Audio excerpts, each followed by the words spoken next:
Imagina, por exemplo, quando eu paro para olhar o princípio do centro. Todas as galáxias, todos as constelações girando em torno da constelação de Virgem, seja esse super aglomerado no qual nós vivemos. Depois, dentro da nossa própria galáxia, tudo girando em torno de um centro. Dentro do sistema solar, tudo girando em torno de um centro.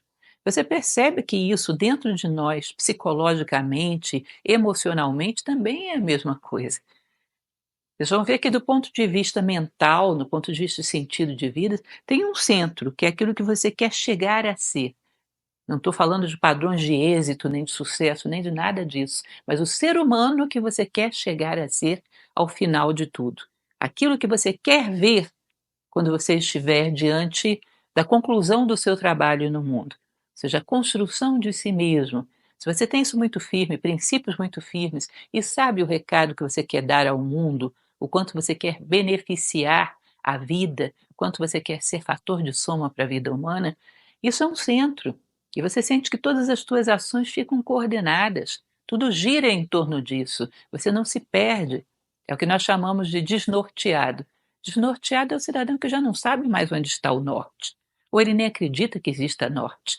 Então ele fica com um movimento caótico que no final não soma em nenhuma direção, não o desloca em nenhuma direção.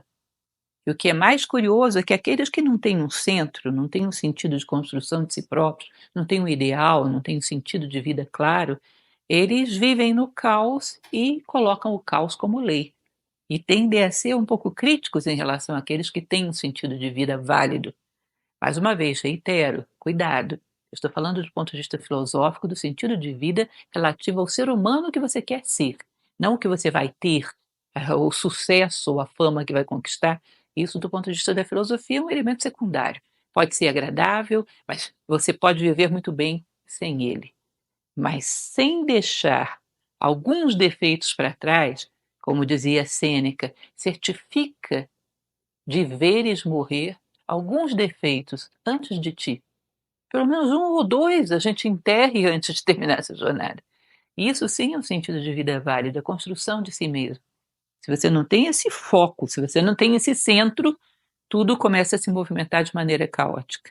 E aqueles que não têm centro, eles celebram o caos como uma lei e duvidam daqueles que têm. Isso do ponto de vista mental, do ponto de vista espiritual, inclusive. Do ponto de vista emocional, tem uma outra coisa que eu gostaria de chamar a atenção.